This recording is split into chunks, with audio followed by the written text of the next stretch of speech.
Salut les 20 joueuses et 20 joueurs, bienvenue dans cette 20 jeux de vidéo, ici Swatch, et aujourd'hui nous allons déguster Dinosaur Island, un jeu de, c'est pas David, mais c'est Jonathan Gilmour et Brian Lewis, un jeu de 2 à 4 joueurs, d'une durée entre 90 et 120 minutes, je dirais même à partir de 60 minutes, puisqu'il y a différentes versions, je vais vous expliquer ça dans un instant. De 2 à 4 joueurs, mais il y a un solo mode, donc c'est de 1 à 4 joueurs, je ne sais pas pourquoi ils ont dit de 2 à 4 avec solo mode. Et il marque à partir de 8 ans, je dirais facilement minimum 12 ans. Donc dans Dinosaur Island, c'est Jurassic Park sans le thème, hein, donc nous allons chacun développer un parc d'attractions où nous allons élaborer des dinosaures avec des ADN. Voilà. Donc, comment se passe une partie? Donc, la première chose dans une partie, c'est qu'on va déterminer 4 objectifs, un nombre d'objectifs en fonction du nombre de joueurs. Ici, c'est dans notre partie à 3 joueurs, c'est 4 objectifs. Et ce sont les objectifs de partie. Dès qu'un joueur atteint un objectif, il place son petit jeton dessus.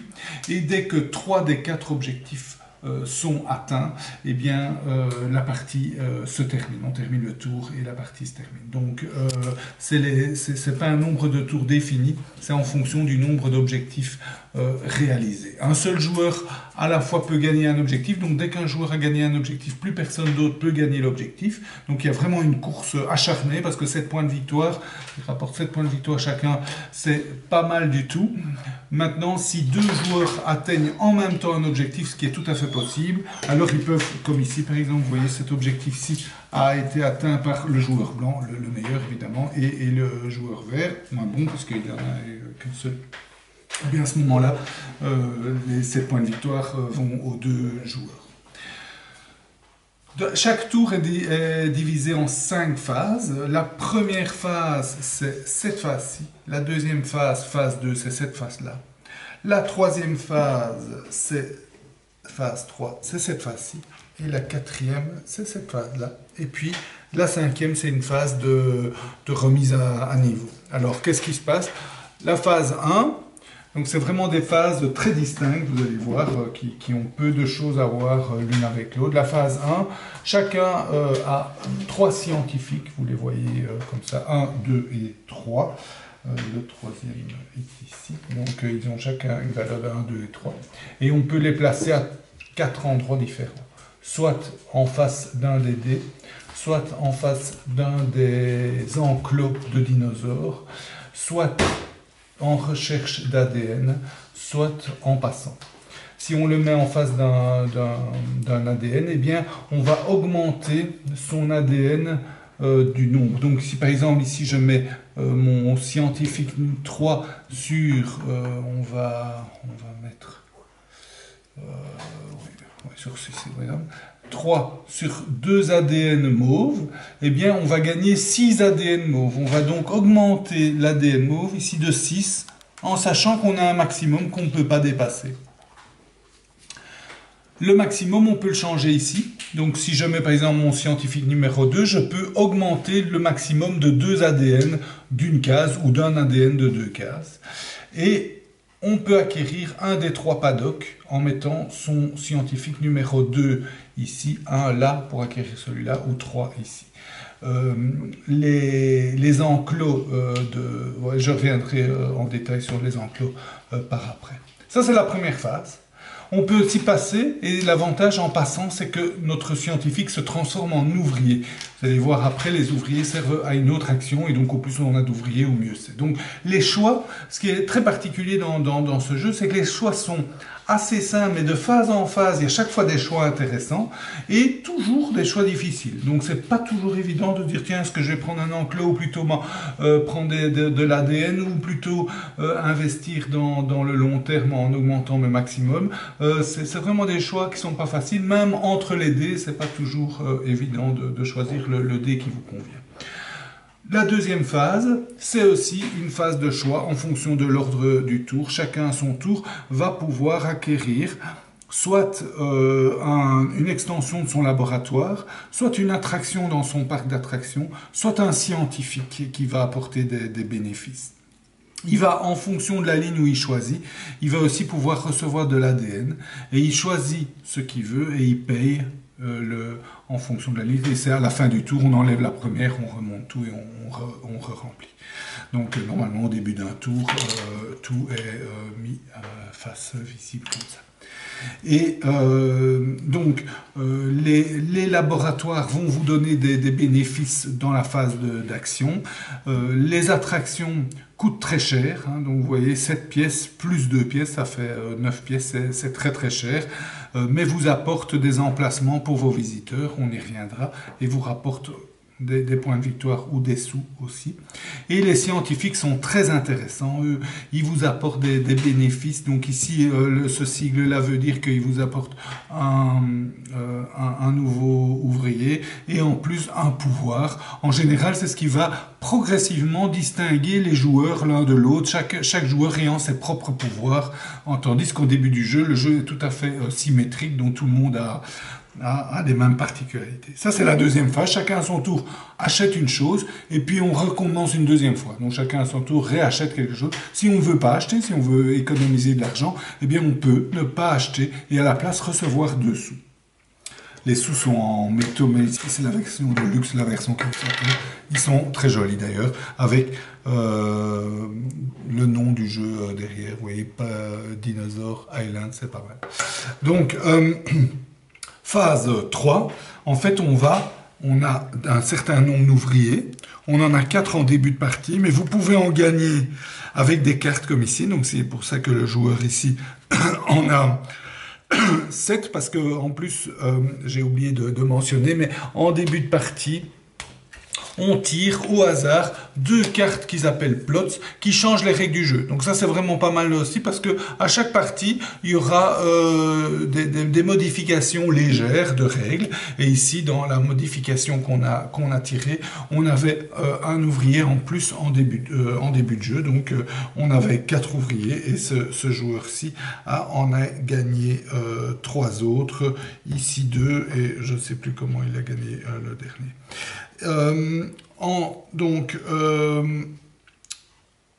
Les ouvriers, le nombre d'ouvriers plus les scientifiques qu'on aurait gardés à la phase 1 vont pouvoir être placés sur son laboratoire et chaque fois c'est une case d'action qui va vous rapporter des choses. Donc quand on place ici, on va pouvoir transformer de l'ADN. Vous avez 2 types d'ADN, l'ADN simple qui est représenté par les 3 premières colonnes et l'ADN plus complexe qui est les 3 dernières.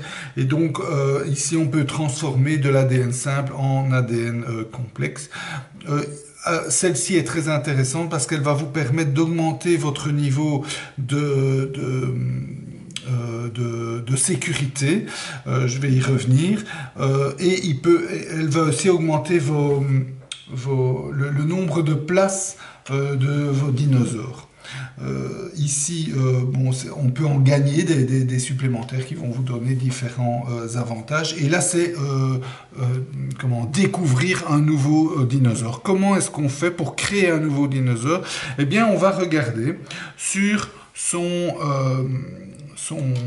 enclos. Vous voyez ici le dinosaure. Pour en créer un nouveau, il faut dépenser cet ADN-là. Et on place un dinosaure. Mais c'est pas tout. Parce qu'il faut aussi de la place dans son enclos. Quand on achète l'enclos au départ, on n'a qu'une seule place.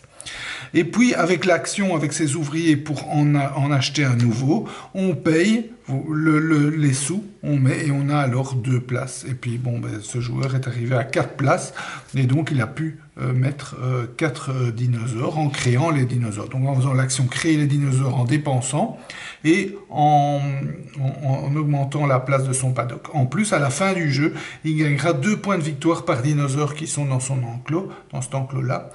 Il augmente en plus, à chaque fois qu'il crée un nouveau dinosaure, il augmente l'attractivité de son parc de 2 et la menace de son parc. Alors la menace, c'est assez sympa, c'est ici. Donc en fonction du nombre de dinosaures que vous allez créer, vous allez augmenter la menace et vous allez devoir bien la protéger. En gros, sécuriser vos enclos. Parce que si vous avez une menace supérieure à votre sécurité, Eh bien, les dinosaures vont s'échapper des enclos et vont manger les visiteurs, ce qui est très très mauvais. Vous allez perdre des points de victoire avec ça.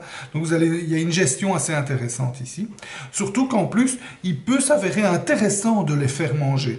Non pas parce que vous allez perdre des points de victoire, mais pour atteindre certains objectifs. Des fois, si vous voulez être le premier, vous dites flûte, je vais me faire bouffer des visiteurs, mais en contrepartie, j'arriverai à atteindre mes objectifs.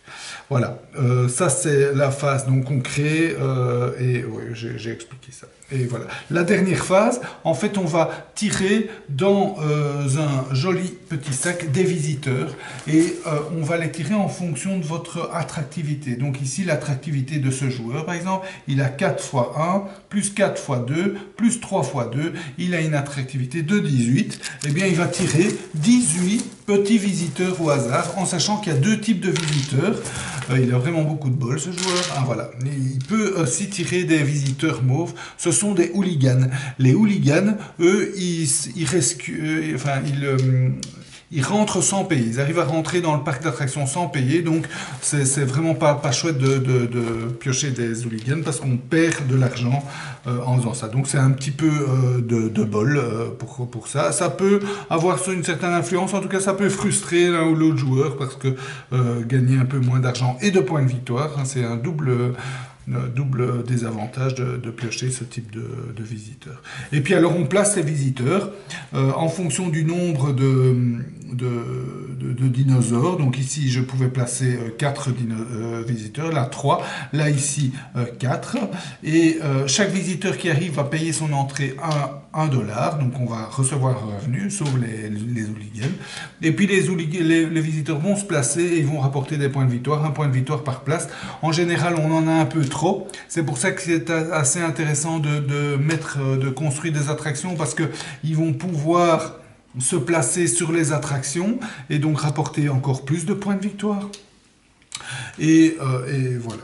Et là, la dernière phase, on remet tout à zéro, on enlève les ouvriers, les scientifiques, on remet tout ça à zéro. Et on tourne comme ça indéfiniment jusque quand les objectifs sont atteints et c'est la fin du jeu. Voilà, vous savez quasi tout sur Dinosaur Island. Ce qui est très intéressant, c'est, je vous dis, chaque phase qui est différente, qui offre pas mal de choix. Donc chaque fois des choix intéressants, cornéliens, pas mal de tension parce qu'il y a une course aux objectifs, donc entre les joueurs il y a une tension. Il y a aussi l'aspect d'avoir des particularités, donc chacun a ses propres pouvoirs grâce aux différentes tuiles et cartes qu'il va acquérir en cours de jeu. Donc pas mal de choses intéressantes. En plus, ce que j'ai pas dit, c'est que les objectifs sont répartis en 3 types de cartes. Les objectifs court terme, moyen terme et long terme. C'est-à-dire qu'on peut faire des parties courtes, moyennes ou longues. Donc c'est vraiment sympa. Je pense que j'ai encore rarement vu ou jamais vu ça dans un jeu. Donc on peut déterminer au début de la partie, on va prendre les objectifs court terme pour faire une petite partie rapide ou les objectifs long terme pour faire une bonne longue partie. Donc vous pouvez vous-même fixer la durée du jeu. Et c'est ça qui peut être un petit peu frustrant, c'est que les durées plutôt courtes ou moyennes, vous pouvez aller très très vite et donc pas viser sur le long terme. Il y a peu de stratégie long terme, c'est plutôt tactique, construire le plus vite possible des paddocks, créer le plus possible de dinosaures rapidement. Donc voilà, ça peut être un peu le défaut, c'est que les stratégies sont pas immenses, c'est plutôt des choix tactiques qui font le jeu, mais vraiment des choix intéressants et je vous dis une variété incroyable. Chaque partie a des objectifs et des cartes plots différents, donc une variété de parties, un matériel on aime, on n'aime pas, mais c'est assez sympa de jouer avec des couleurs comme ça flashy, des dinosaures roses et tout ça, voilà. Donc finalement, Dinosaur Island, une très bonne surprise, très sympa, que je vous conseille. Je vous souhaite de bien vous amuser. Santé et à bientôt.